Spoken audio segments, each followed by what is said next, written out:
Hi to everyone. Welcome to this webinar, to this live with Zoë Harcombe. Welcome, Zoë, to my fellowship, to my community. Fine to Thank have you you. here. Thank you. And I think it's the first time that you held a live session in Italy, isn't it? It is. It is. It is. Okay. I have to read only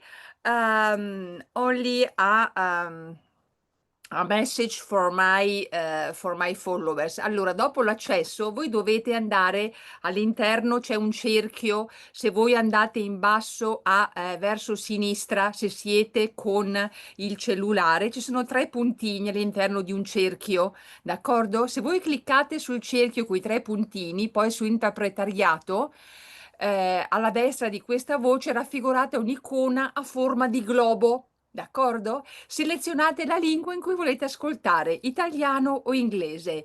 Disattivate l'audio originale, opzione in basso, per ascoltare solo la traduzione.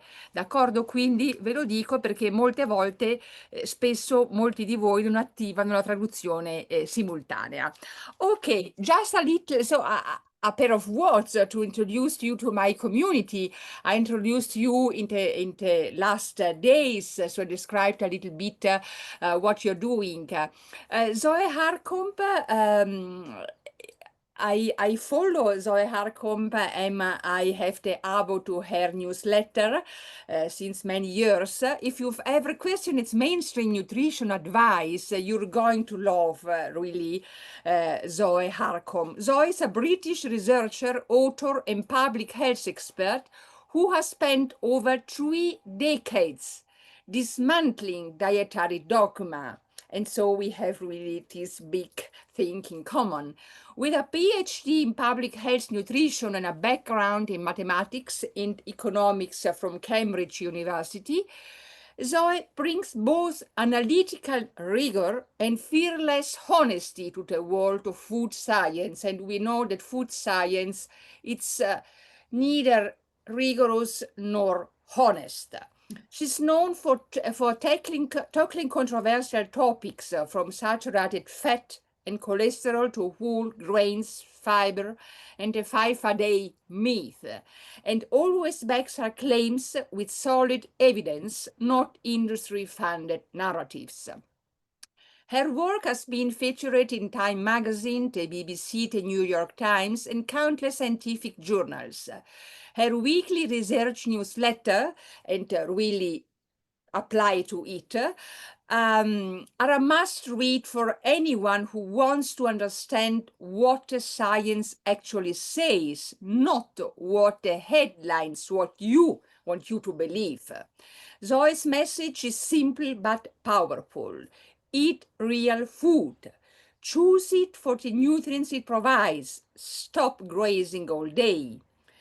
And then I'll ask her, but she was vegan many times ago, and it's very interesting. It's an honor for me to welcome her to my platform for a conversation that will shift the perspectives and challenge everything you thought you knew about nutrition.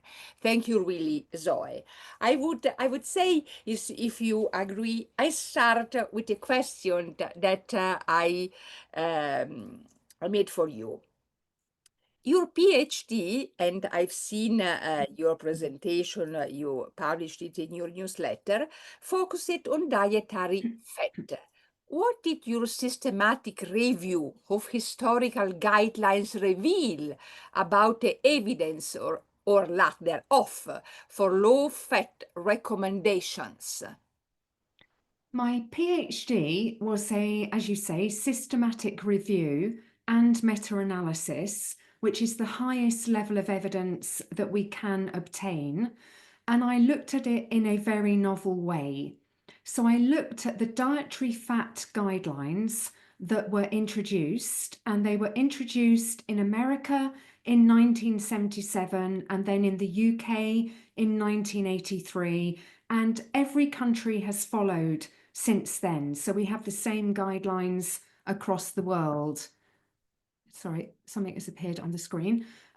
So my PhD said if I were on the guideline committee back at that time, what evidence would have been available to me and what decision would I have made?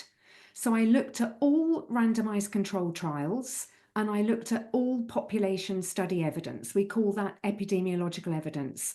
So I didn't cherry pick studies. I looked at every single study that was available and I pulled those studies together in meta-analysis.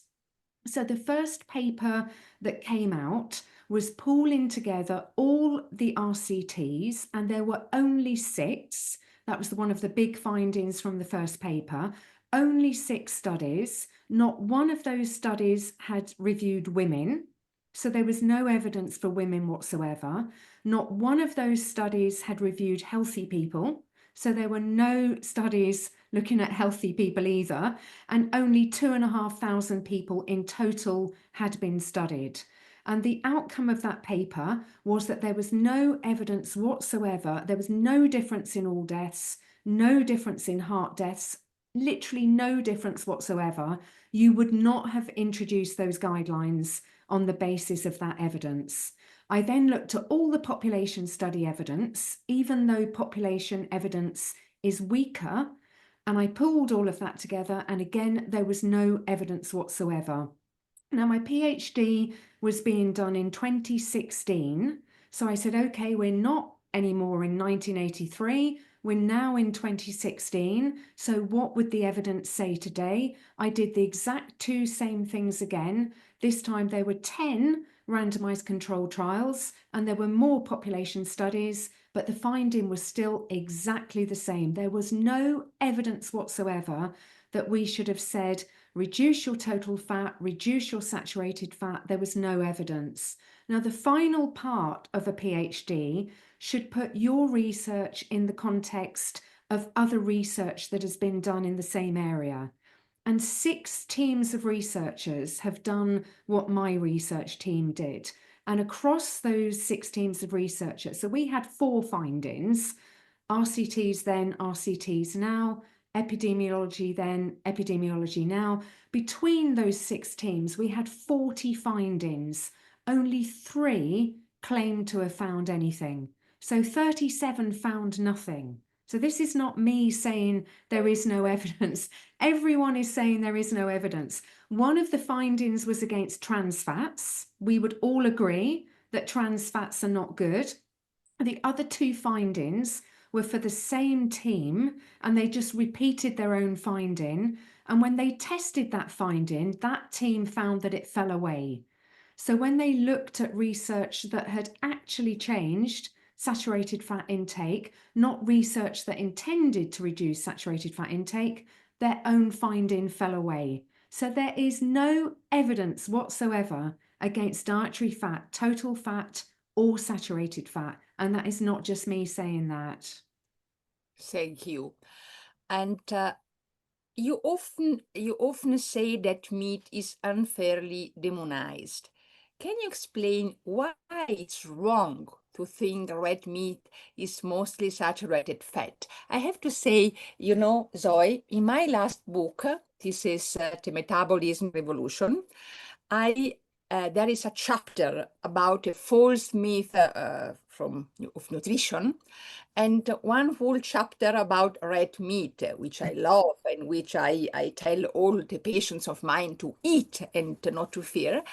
And I mentioned you because I studied all your papers. They are really very helpful and very clear, really.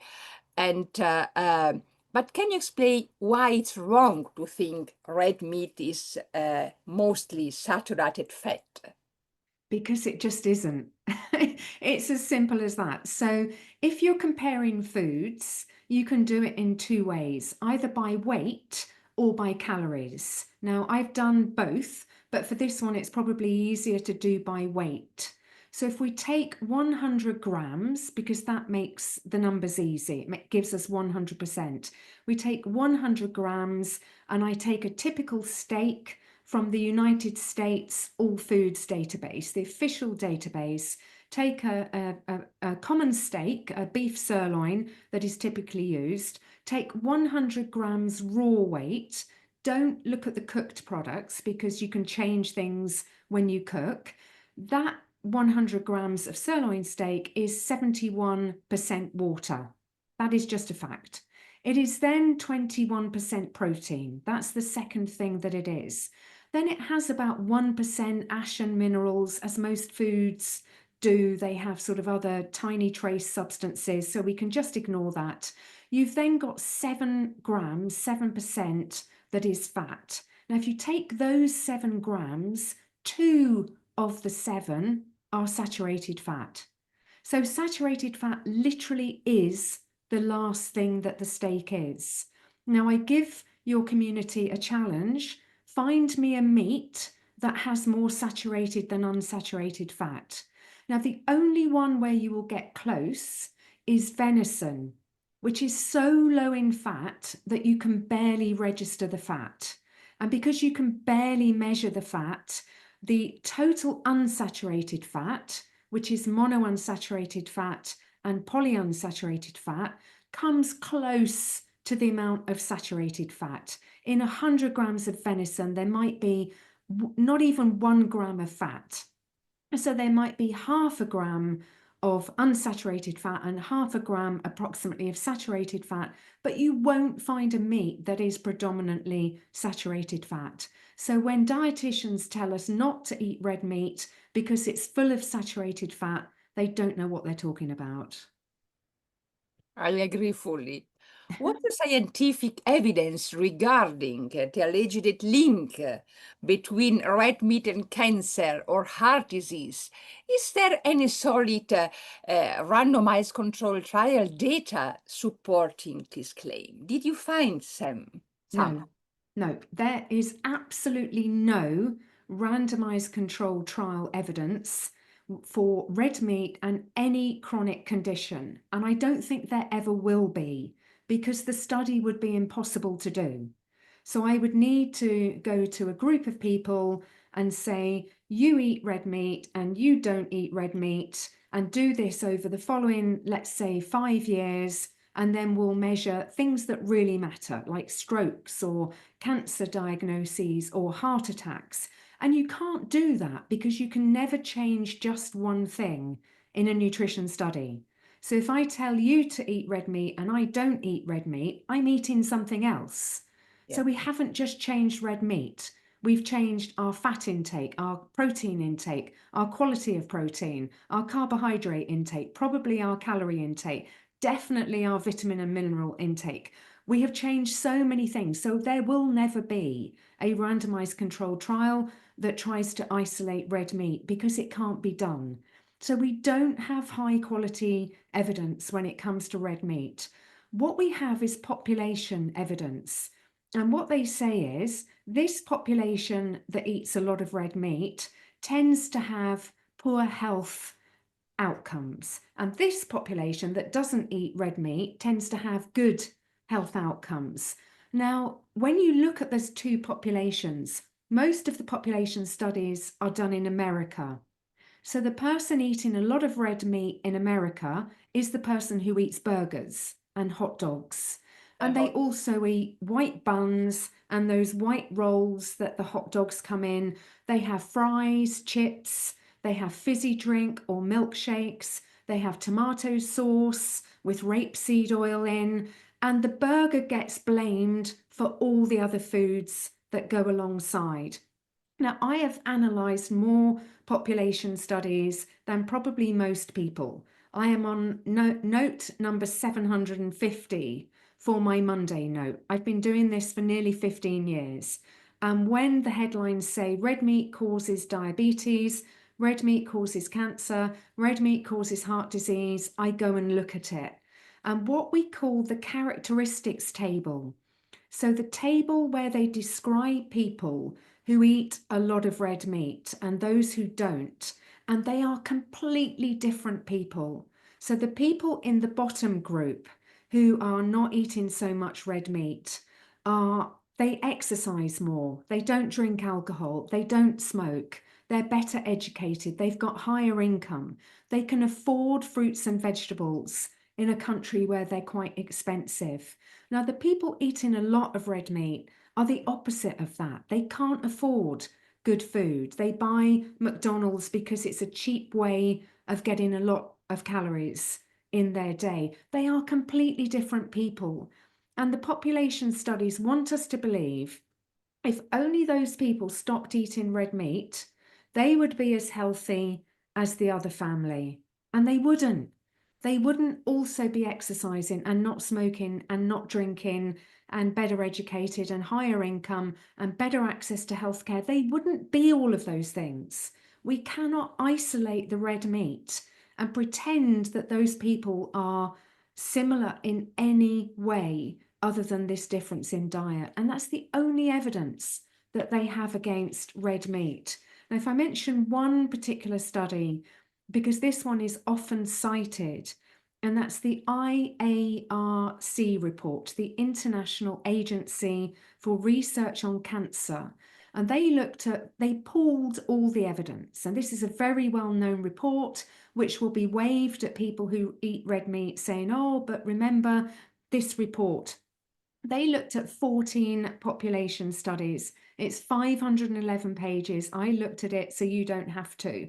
And of those, 13 out of 14 studies found nothing. And they don't report that.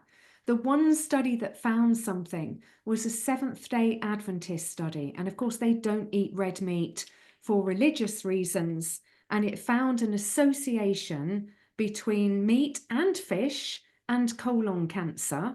And for all the reasons we've just explained, the association has got no meaning. And even the IARC cautioned that we shouldn't take this isolated finding as meaning anything significant. So when you look behind the headlines, when you look at the entire data, there is no evidence. Even when they wave something at us and claim that there is evidence, there isn't.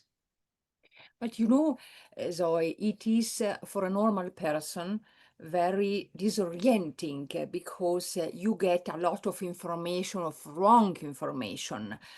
And it's really, I mean, I can understand people because, for example, Americans think that we in Italy, that we live a dolce vita. You know, it's this idea of our dolce vita in Italy.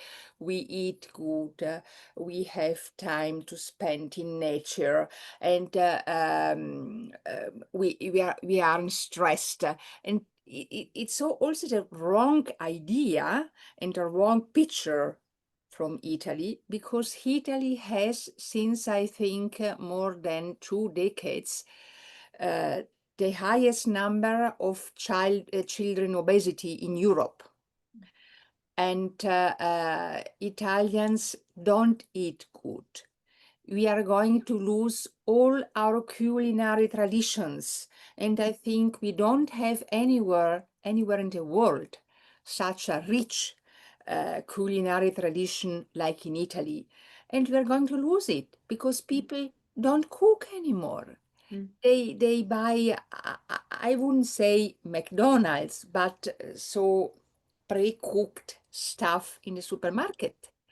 And I yesterday I heard so a radio program, and they so it was interesting, and a woman said, "Yes, I have to say I can't cook an egg."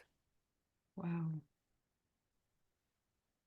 And I mean, and then they hear, don't eat red meat more than twice a week. Now, maybe less.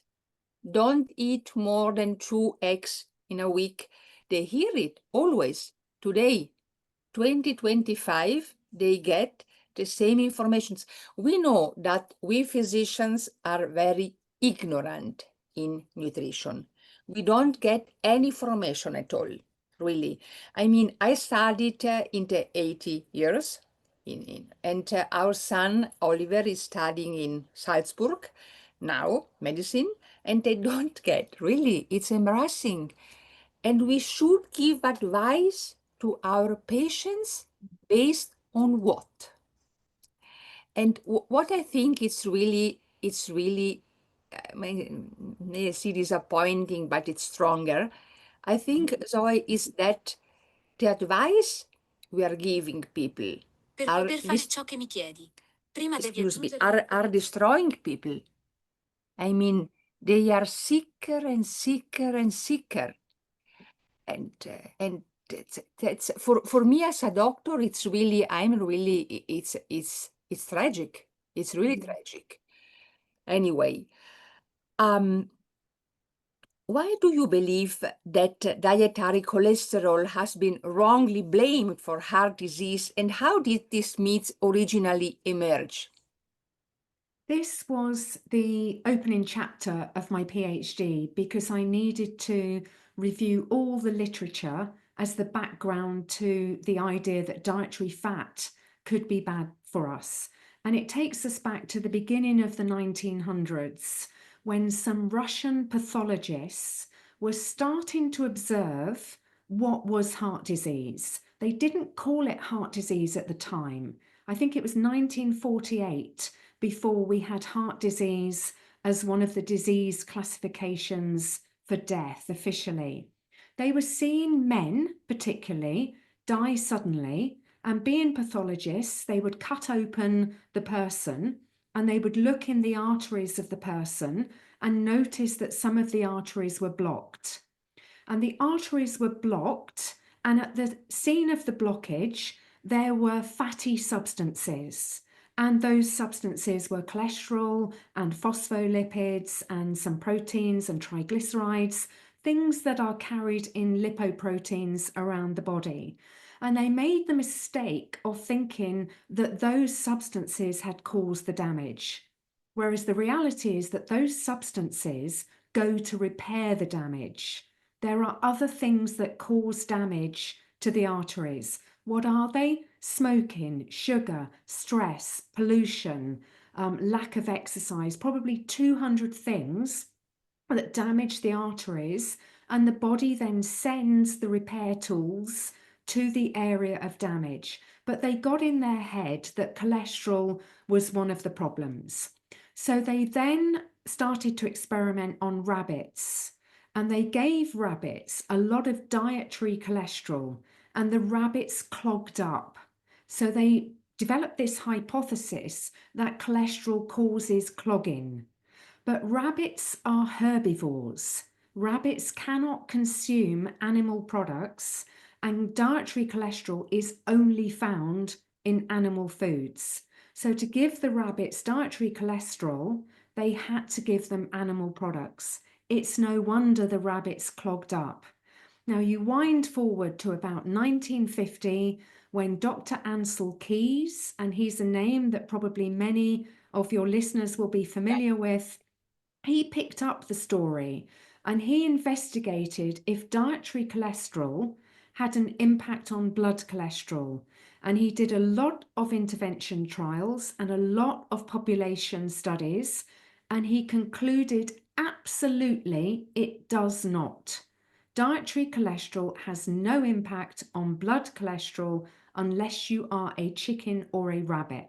That was his conclusion.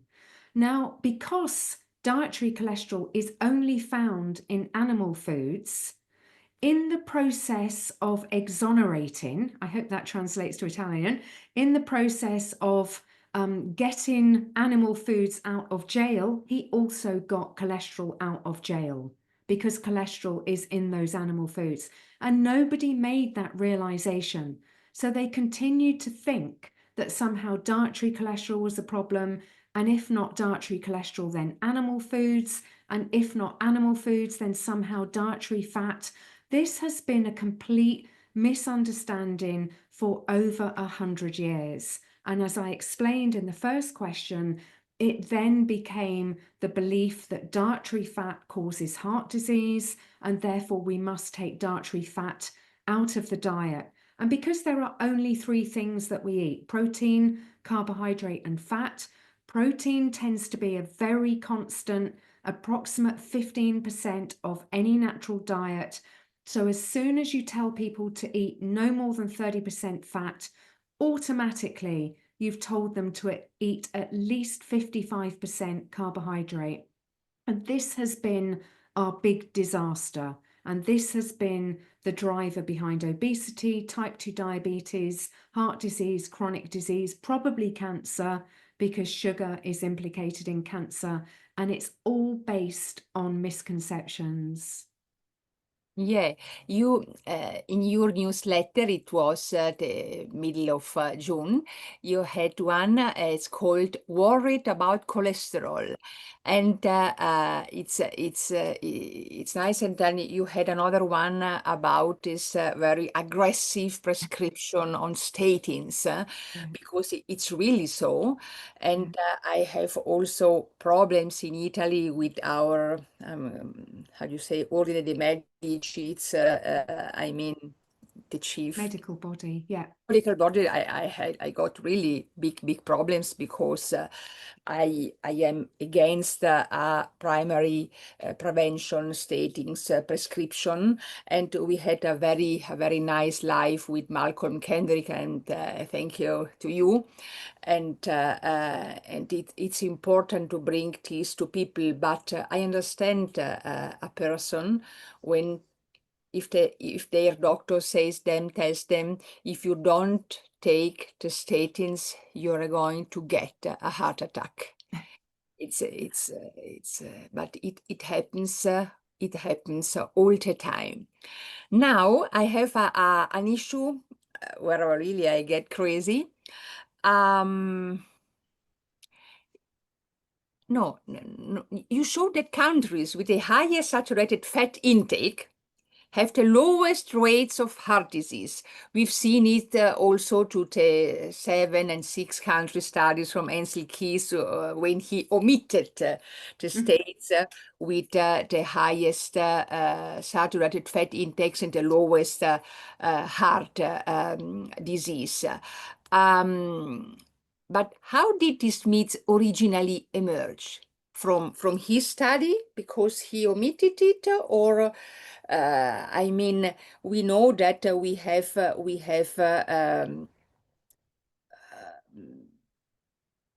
I mean, population where they eat a lot of saturated fat and they have less heart attack. And do you think that it's a myth that has been hidden? I mean, it's a fact that has been hidden, for example, from Ansel Keys. Okay, I mean, this is important to clear up because a lot of people, even on our side who've studied the evidence, make this mistake. So Ansel Keys did a publication, I think it was 1953, and he looked at total fat, not saturated fat, and heart disease in men, coronary heart disease in men. And he drew a graph, and Italy was one of the countries, Yes. and I think US was one of the other countries. And it was then shown, two other researchers replied to this note. So he put out a note, and there's a really strong relationship that he draws between the amount of total fat in the diet and coronary heart disease in men. And I think it was men aged 45 to 55. So it was very specific. Then two other researchers in 1953, Yerushalmi and Hilibo, looked at that and said, okay, this is the source for the data, and he's drawn this graph, but he's only put 6 countries on it. When we put all the countries on it, there is no relationship. It looks like a child has splattered paint all over the page. It's just a scattered diagram. That was the 6-country study. And people then confuse that with what Ansel Keys went on to do, which was the 7-country study. So park that. That was a separate piece of research, but it did show that he could be disingenuous. He could not present all data in a transparent way if it suited his message. So then in 1956, he started the 7-country study. And the 7 countries were, if I remember them, the US, Japan, Finland, Italy, Crete, Corfu, and Holland. and there were a number of cohorts in each of those countries. And he started the 7-country study with this belief that total fat and heart disease were associated in some way, because this is a population study. He cannot claim causation. He can only establish an association. He But found, sorry, yeah. excuse me, Zoe, but his belief was that dietary fat had as consequences cholesterol, cholesterol is rising up. Yeah, when he did the 7-country study, remember he'd done all those studies to look at cholesterol, and he had concluded that dietary cholesterol has no impact on blood cholesterol. So when he started the 7-country study, in his mind, he thought total cholesterol, total cholesterol, he did look at cholesterol, total fat, and heart disease in men were somehow related. That was his belief going into the study. And he concluded that total fat actually did not have an association. Now, he didn't want to then say the study found nothing, so he started then looking at saturated fat. So when he started the study, he wasn't thinking about saturated fat, he was thinking about total fat. Yeah. And when he ended the study, he said, there's a sort of relationship between heart disease and cholesterol, and there's a sort of relationship between saturated fat and cholesterol. So there's a sort of relationship between all three. But I looked at all 20 volumes of the 7-country study. I have read every single word. I have searched every single volume for references to diet, and they are very, very limited. And where he did mention saturated fat, he would talk about cake and ice cream. I see. So he was making the classic mistake of blaming the fat for what the sugar did. I mean, if he had looked at, say, dairy products, which are full of saturated fat, maybe he could have made a conclusion about saturated fat, but he didn't. But Zoe, I think maybe you are one of those who searched mostly about his work, very thoroughly about his work. But it's just my curiosity. Was he honest in his purpose to study the relationship about fat and heart disease or cholesterol and heart disease? I mean, at the beginning, was it a honest purpose? That's a very good question. He did a brilliant piece of research called the Minnesota Starvation Yes, Experiment. yes. And that was outstanding. That was published in 1950. It started towards the end of the Second World War. It's a separate thing. I think at that point, he was a very good scientist, a very good researcher, and that was a very good study. I think he enjoyed being the man of the moment. I think he enjoyed the attention. I think he then got it in his head that cholesterol, fat, and heart disease were things that were all related. I think what he did in that 6-country study was bad science. And there's no other way of putting that. So I think he showed that he could be a bad scientist. When he went into the 7-country study, I think he had preconceived ideas. I think his findings were actually quite honest. When you look at the final volume of the 7-country study, he says, and these will be very similar to the actual words, cholesterol tends to be related to, and saturated fat tends to be related to, and heart disease tends to be related to. So he was not making any big claims. I see. But when the dietary committee went to come up with their dietary guidelines, they didn't even look properly at that study. They also had this preconception in their head that fat causes heart disease. There's just this impression that somehow if you eat fat, it clogs up your arteries. I mean, as you know, as a doctor and a biochemist, unless you take your food and inject it into your arteries, it cannot clog up your arteries. Your food goes down the digestive system. It goes nowhere near your arteries. If it's going anywhere near your arteries, you have something really, really wrong with you. And yet there is just this image that people have that somehow dietary fat can leap out of the digestive system and make its way into your arteries because somehow your body is trying to kill you and clog you up with red meat and quality eggs and all of that kind of thing. It's insane when you think of some of the nutritional beliefs that have taken hold, but they have taken hold nevertheless.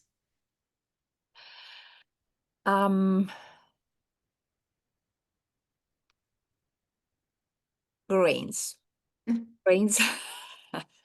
which I think, as a physician, that they can cause really a lot of problems I've seen in my whole career. And what's your take on whole grains being placed at the base of food pyramids? I mean, we in Italy got information that you have to consume 2 portions of whole grains every day. It's crazy. Are they really essential for health, or is this another myth? It's a total myth. There is not a single carbohydrate that is essential for health. So of the 3 things that we can eat, essential in nutrition means something we must eat. Our body doesn't make it. We must eat it. There are essential fats. There are essential proteins. There is not a single essential carbohydrate on this planet. Now, our body does like glucose. It can fuel on ketones, it can fuel on glucose, but it doesn't have to consume any. Our body can make glucose. If the brain has a requirement for glucose, and the brain does, if you're not fueling on ketones, the body can make that glucose in a process called gluconeogenesis.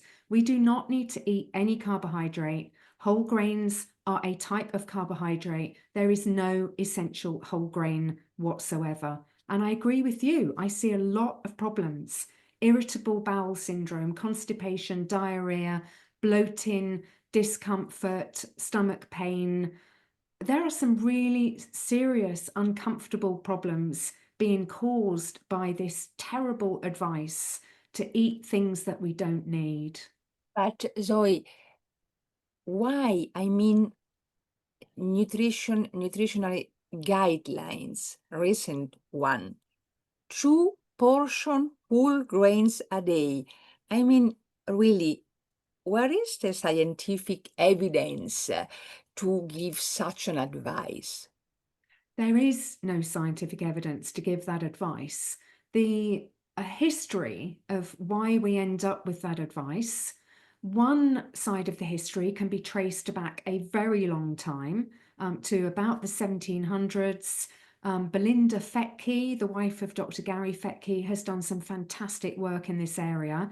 And you can trace the origins of this myth back to the cereal companies. So Sylvester Graham in the 1700s, Graham's Crackers, John Harvey Kellogg in the 1800s, Kellogg's Cornflakes. Whenever you see a study promoting whole grains, telling people to have breakfast cereals, the chances are that Kellogg's somewhere along the line will have promoted this study or funded this study. So the cereal companies have been one big driver. The other big driver is the minute you tell people not to eat fat, they have to eat something else.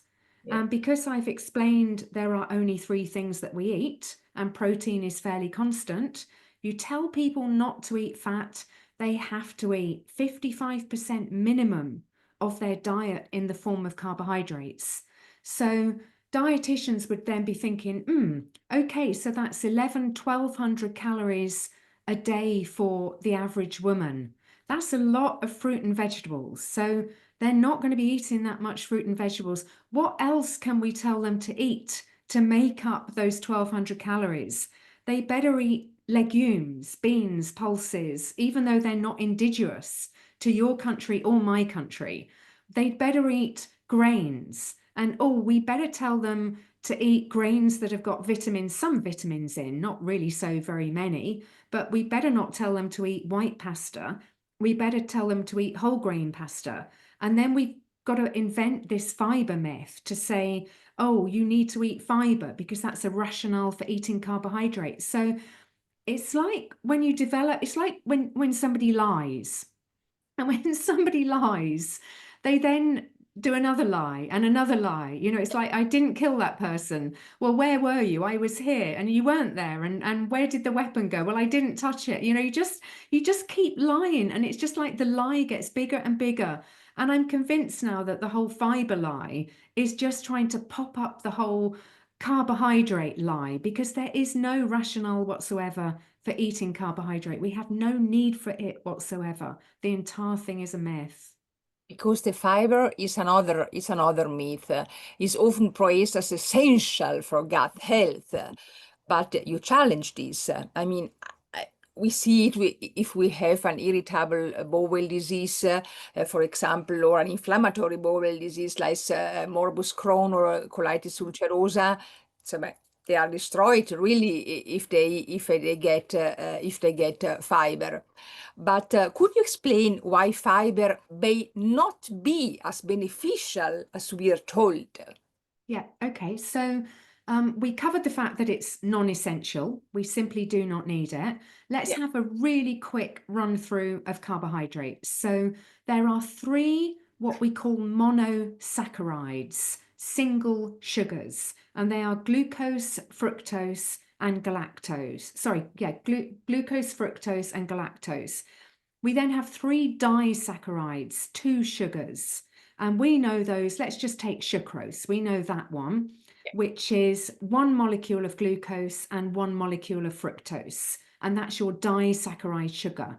Disaccharide is simply two sugars. You then move on to polysaccharides, many sugars. And we have digestible polysaccharides. And we know those as starch in plants and glycogen in humans, which is the storage form of carbohydrate. We then have indigestible polysaccharides, and those are soluble fiber and insoluble fiber. But fiber is indigestible polysaccharides, many sugars that we cannot digest. Now, immediately you should be thinking, why would I want to be consuming many sugars that I can't digest? And that is what fiber is. So we do not need it. It is many sugars that we can't digest. It's why it's causing so many problems in the body, because we can't digest this thing. And yet they have created this whole narrative around the fact of how important it is for us. I don't even know where to start on how bad some nutritional myths are, and fiber is right up there. I mean, you know, which is the worst of all of these myths? Saturated fat, total fat, fiber, 5 a day. I couldn't even order them. They are all just so bad, but they jigsaw together as part of this narrative into eat carbs, eat fiber, eat fruit, don't eat eggs, don't eat red meat. They're just all consistent parts of the same lie. And then we have also another myth, this 5 a day fruit and vegetable campaign. What's the evidence? I mean, to give this advice to people to eat. I have so many followers. They are telling me, but I don't like vegetables. Don't do it. I mean, Don't do it. many, Don't do it. Yeah, if you you don't enjoy like. it, you'll eating it, but you don't have to. I mean, my husband, he's an anesthetist, he's also a physician. So it was 8 years ago. He discovered that there isn't any evidence for eating vegetables. He was the happiest man on earth. Yes, I mean, I am the only one in our family who eats vegetables, really, because I like them. Not all of them, but for example, tomatoes now in summer, tomatoes. Yeah, lovely. Course. So Italian, very, very, it's wonderful, but not tomatoes from Holland in December. No, I don't Yeah. want it. I mean, but uh, is there any evidence for telling people to eat, I mean, 5 a day? No. I've heard a few theories as to where 5 a day comes from. My own research, and I started looking at this over 15 years ago, my own research, I thought I'm going to work out who owns the term 5 a day, because that's going to tell me where it came from. And 5 a day is actually trademarked by the American National Cancer Institute. So it's owned by the National Cancer Institute. My research told me that it was invented in 1991 at a meeting in California, and approximately 20 companies were at this meeting. McDonald's was at this meeting, which was quite interesting. Potato producers were there, blueberry producers, some companies that did logistics. So they would move fresh produce around the country. So all of these companies would benefit from the nation consuming more fresh fruits and vegetables. And I hypothesize that they had a good meeting. It was hosted by the National Cancer Institute. And at the end of the meeting, they said, well, we need an output. What are we going to do? We've had a good meeting. What do we do next? And somebody said, let's get a message out there that we should be having a minimum number of fruits and vegetables each day. And maybe somebody said, well, what number should that be? 3? No, that's not so many. 7? Maybe too many. What about 5? That's the number. Maybe. Okay. And that's literally as scientific as it is. Now, I've asked Public Health England, where is the evidence for 5 a day? Because they tell me to eat 5 a day. You can do the same with your public body in Italy. Write to them. And they sent me some information from, let's say, 2000 and something. So I went back to them and said, 5 a day was invented in 1991. So for you to show me that it is based in evidence, you have to show me evidence before the time it was invented. You can't show me evidence after the fact. There isn't any anyway, but that wouldn't work as a base for the invention of 5 a day. And they could not get this concept. I kept going back to them saying, no, don't send me anything after 1991. If this message is based in fact, the evidence would have preceded the message. They could not grasp that concept. They are so stupid, people who work in public health. So I said, okay, send me what you think the evidence is for telling me to eat 5 a day today. And they have no more evidence today than they did previously. Now, I scribbled a quote down to share with you, because all of our countries, yours and mine, are involved in a study called the EPIC study, the European Prospective Investigation into Cancer. And remember, 5 a day was only ever supposed to do something in relation to cancer.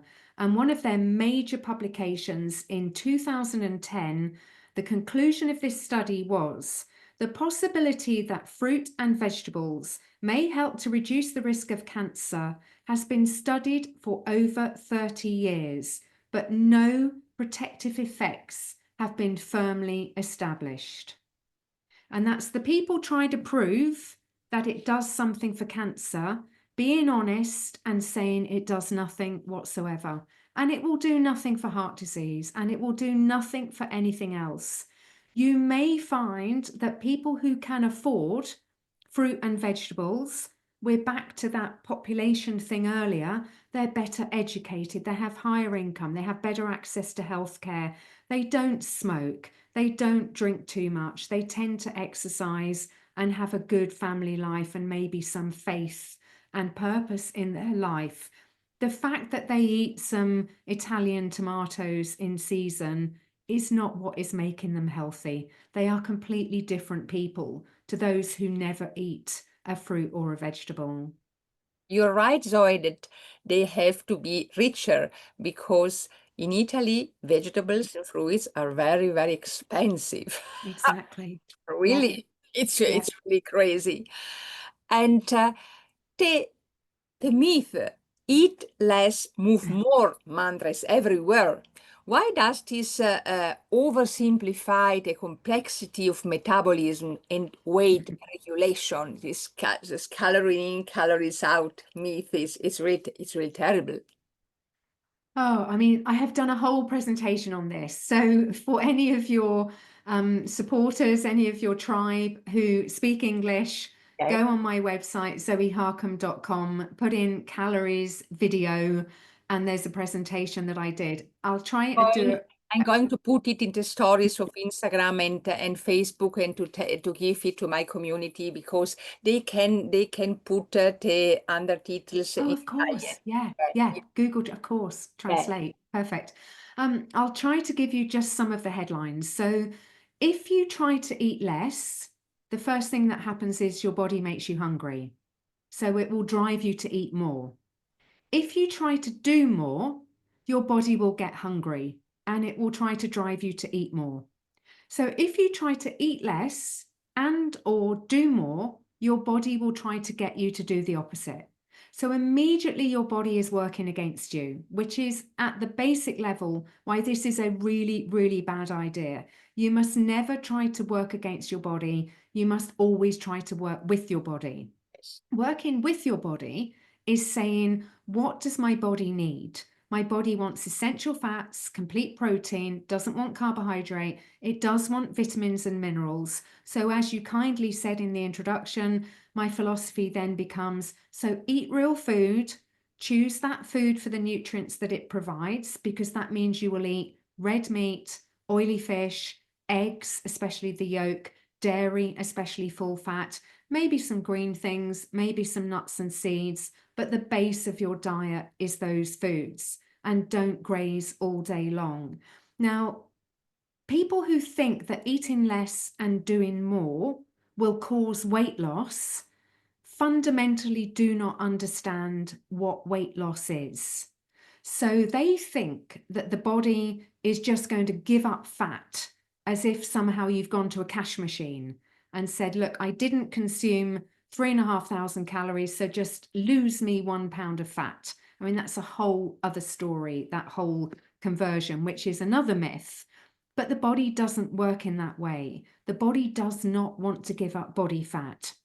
And the body can only give up body fat in certain physiological situations. If you have any carbohydrate available for fuel, the body will not give up body fat. It doesn't have to.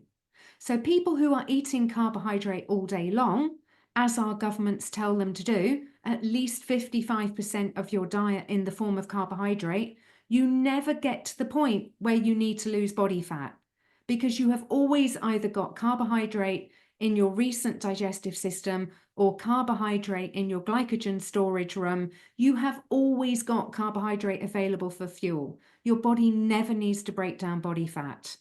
So the circumstance you have to be in before the body will even think about breaking down body fat is no carbohydrate glycogen fuel available, and then no insulin in your body sloshing around.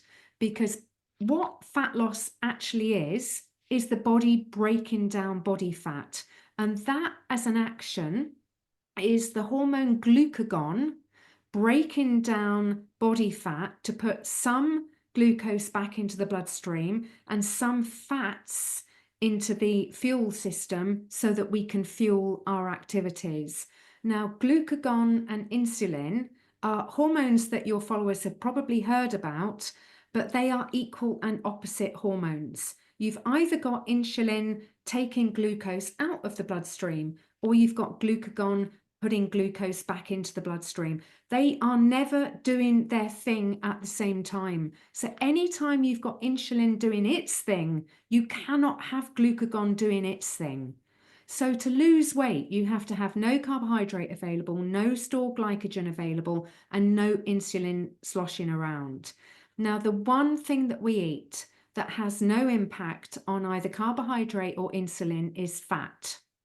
Protein has no impact on blood glucose levels, but it does have an impact on insulin. It will cause insulin to be released. So the thing that you most need to watch what you eat if you're trying to lose weight is carbohydrate. The next most important thing to take care of is how much protein you're eating. Don't be having protein shakes. Don't be having egg white omelets. Don't be having low-fat dairy. Don't be having skinless chicken breasts. You need to be eating the whole foods and not fearing fat. So work with your body. Don't eat the stuff that your body doesn't want. and remember how you get into the state where your body can break down body fat, and give it the opportunity to do so, and it will. But we don't do that. We do the exact opposite. It's so fine because you have an mathematic approach. It's But just, yeah, really. And it's very interesting. But how was it? I mean, before you studied nutrition, when you were a mathematician, okay? And you occupied yourself with this stuff, with nutrition and so. Did you think really this whole stuff is crazy? Didn't you think so? I kick myself sometimes because I should have worked it out sooner. So when I was a teenager, Yeah, I mean, you get teased at school, so you'd get called chubby. I don't know what the Italian word would be. It's think of a teenage person.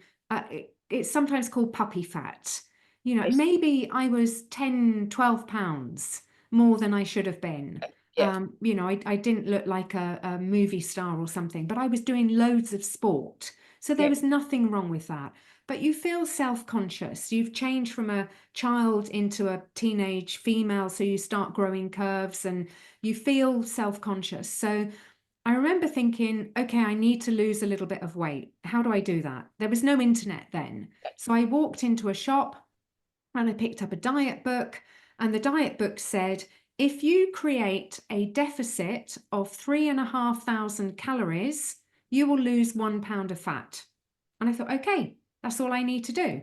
So I got the book that said, what are the calories in everything? And being a mathematician, I can count, I can hold things in my head.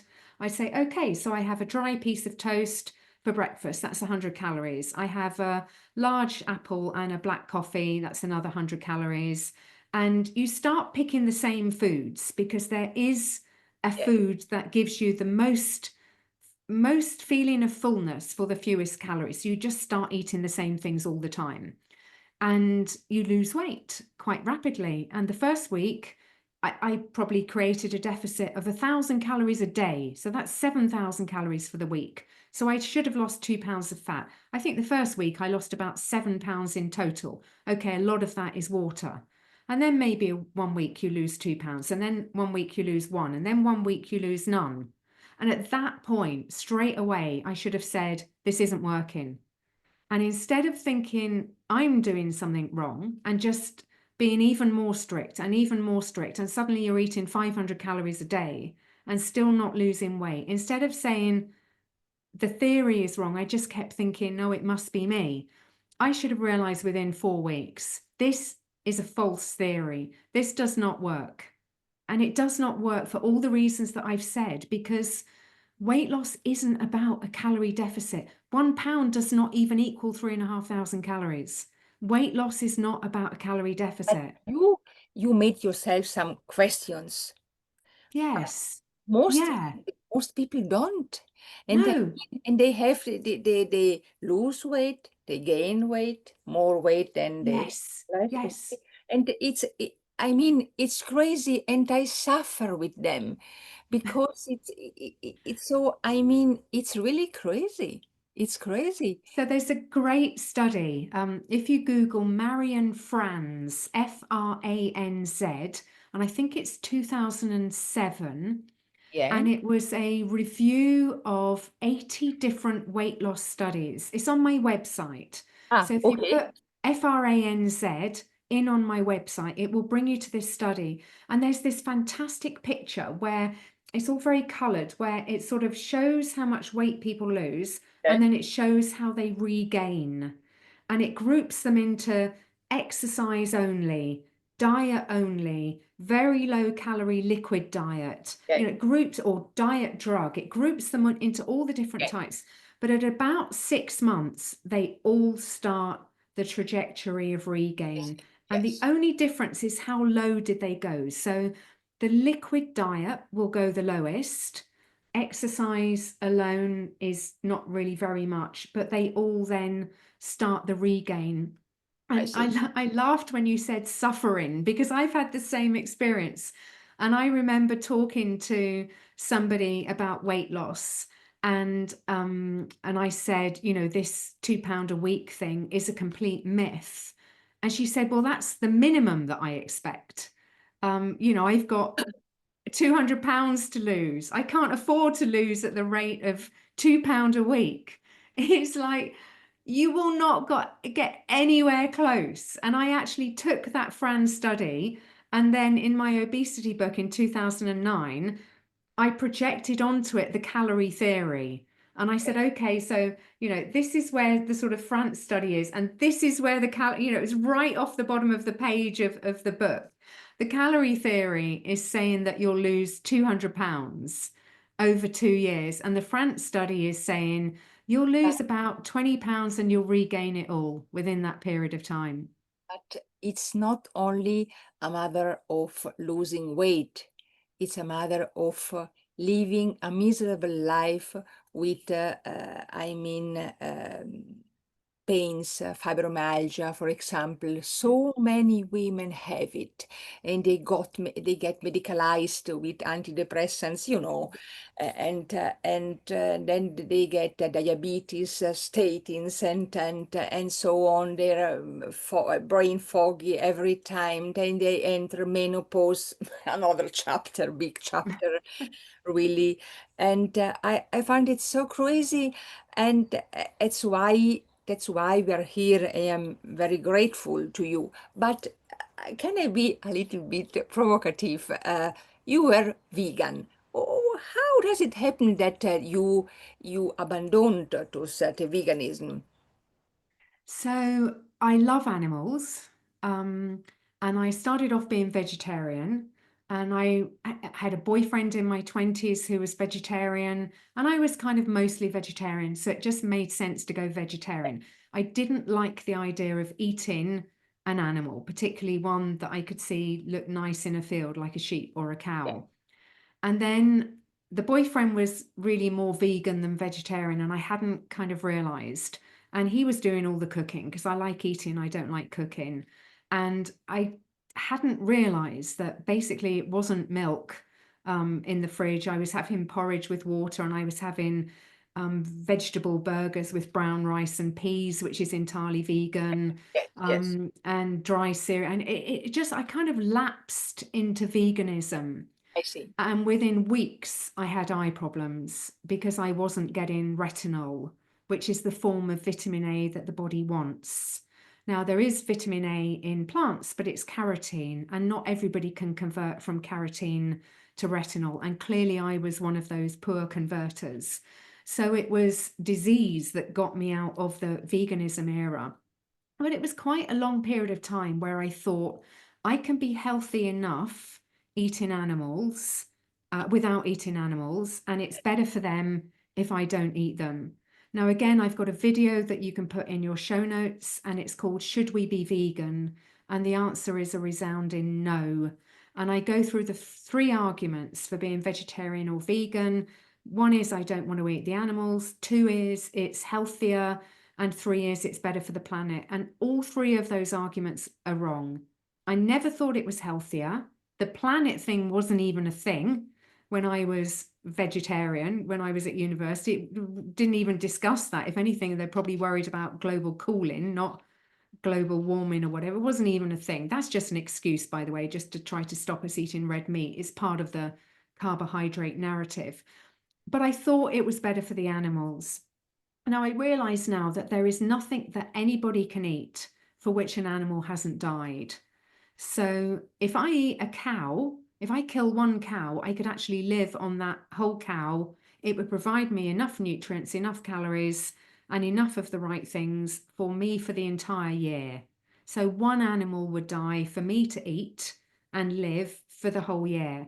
If I'd have carried on being vegan, and this is what vegans don't get, and they don't want to think about this, they get quite angry with me for pointing this out. But there is a brilliant paper called Field Deaths in Plant Agriculture. And you think about the combine harvesters that are going across the wheat fields and the barley field. I mean, you know, they are the size of tennis courts, and they are sweeping across the field.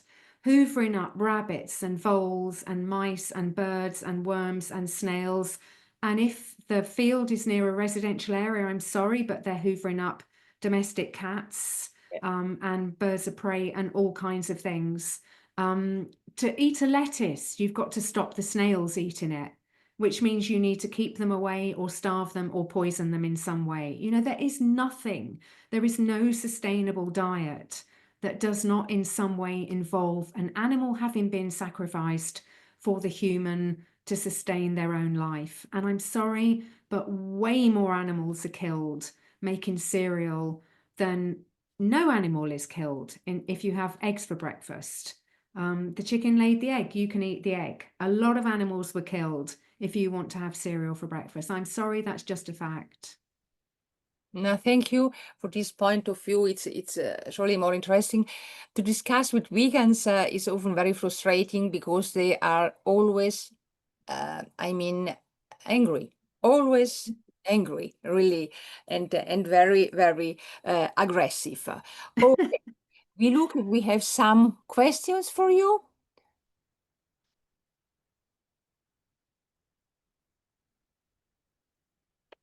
I riferimenti ve li do, I'll give you all the references, I'll write it to you to join the website and to join the newsletter for Zoë. Please do it. It doesn't cost really much, it's affordable, but it's really, it makes a difference.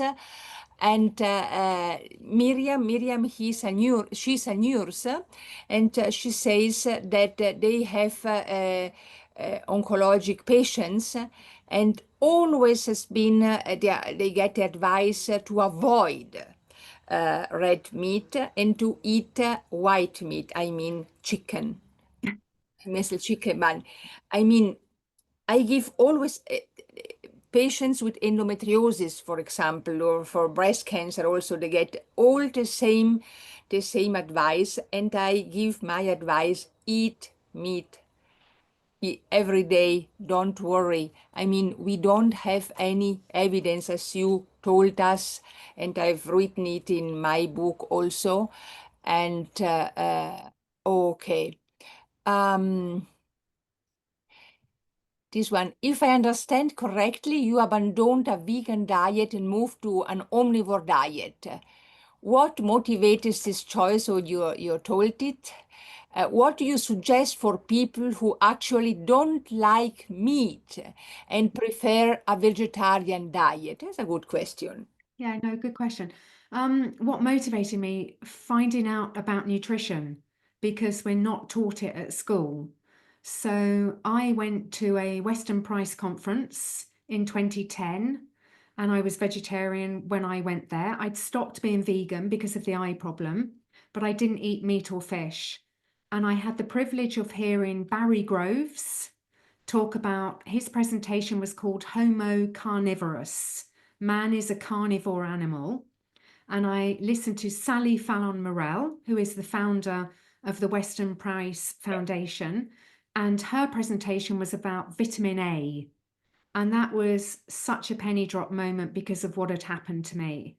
And I suddenly realized I need to start thinking about food in terms of the nutrition it provides, not some belief system that I've got. I need to start looking after me and putting myself at the top of my sort of health pyramid. So I messaged my husband under the table at the conference and said, I will be coming back from this conference not a vegetarian. And of course he was like, wow, what's happening? Tell me more. He was happy.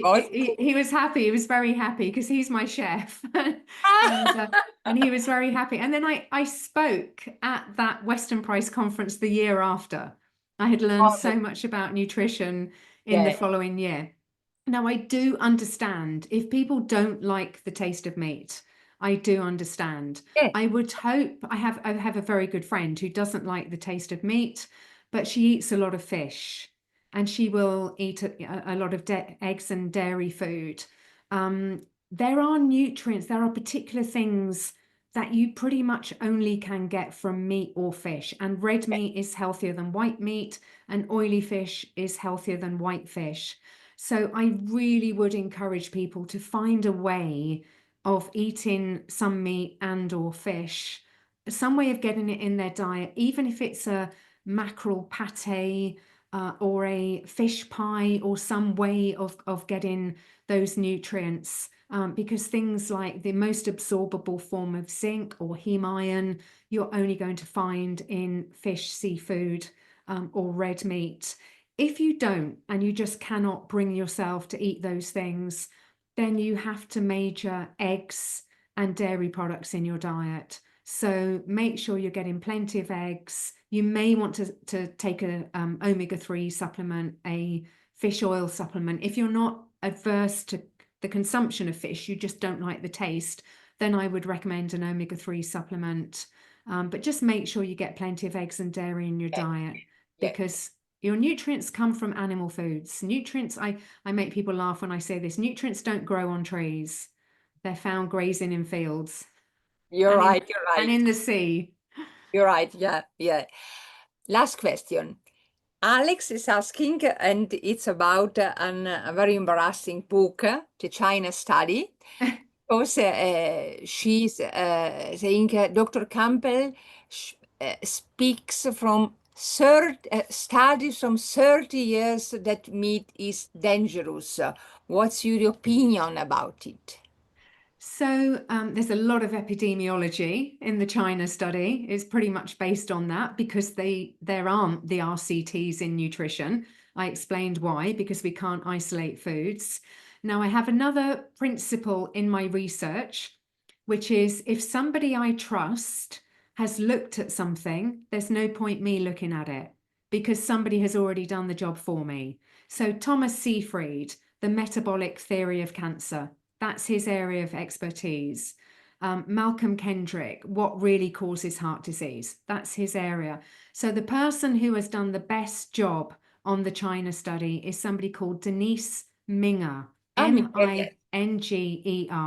And she did a fantastic response to the China study. I think Campbell then came back to her and she went back to him. And I've looked at both the arguments, and it's like, she's right.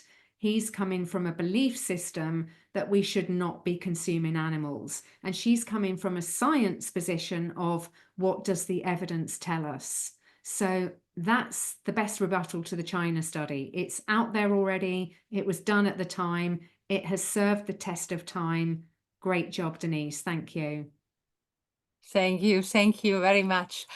And a final consideration, because Emma says a vegetarian doesn't eat meat because he loves animals. That's an ethic principle more than own health.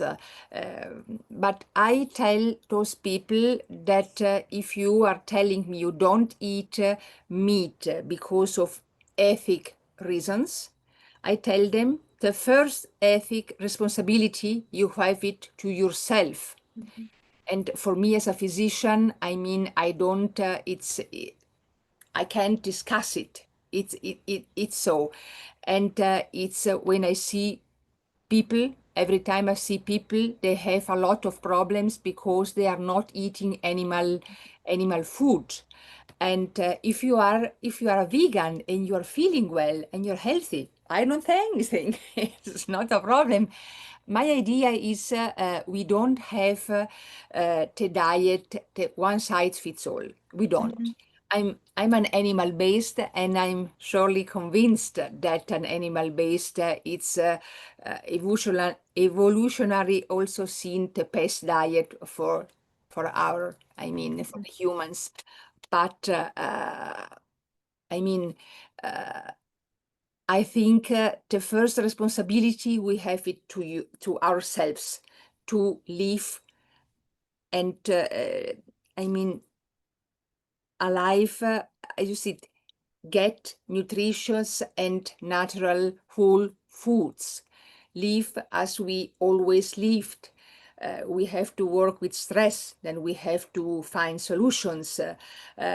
We have to, the natural light, we have to find solution to be exposed to natural light. there maybe, I don't know if you considered also the publications about skin cancer and the effects of sun over tumors, over skin cancer. It's a very interesting area, because sun and natural light is very important for our hormones, and I think we have to find ways, but we get always the wrong advice.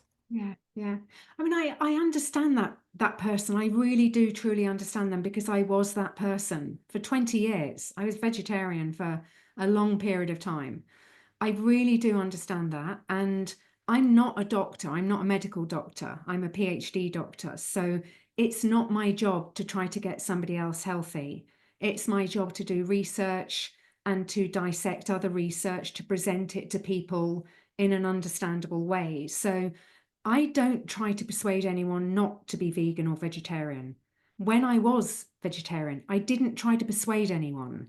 That's not who I am. Yes, I'm yes, not yes. I'm not It's an honest. evangelist. Yeah, I'm Yeah, not a yeah, preacher or whatever. So I do understand that person. And if that person wants to make the decision, I want to sacrifice my health because I don't want to consume another animal. The only thing I would say is, but you are killing animals. You might not be eating them, but your food has resulted in animals dying. And how do they get all the bunny rabbits out of the cereal? You know, I'm not trying to scare people here, but how does it happen? When the combine harvester goes across the field and hoovers up all the mice and the voles and chops up all the wheat in the process, how do they then get it all out? I don't know. If you're cycling on your bike, you're going to eat an insect. You know, there are things that happen. So I do understand it. I wouldn't try to convert that person. And in time, and it will probably be driven by health, priorities might change.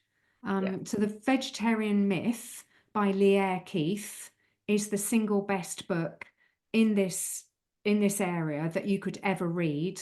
And Leah Keith's view is, I've written this book so that you don't have to destroy your health in the way that I destroyed mine. I mean, she can't sit up straight because her spine is so deformed. She could not have children. She is in lifelong pain because she went vegan during her formative years and did not get the nutrients that she needed.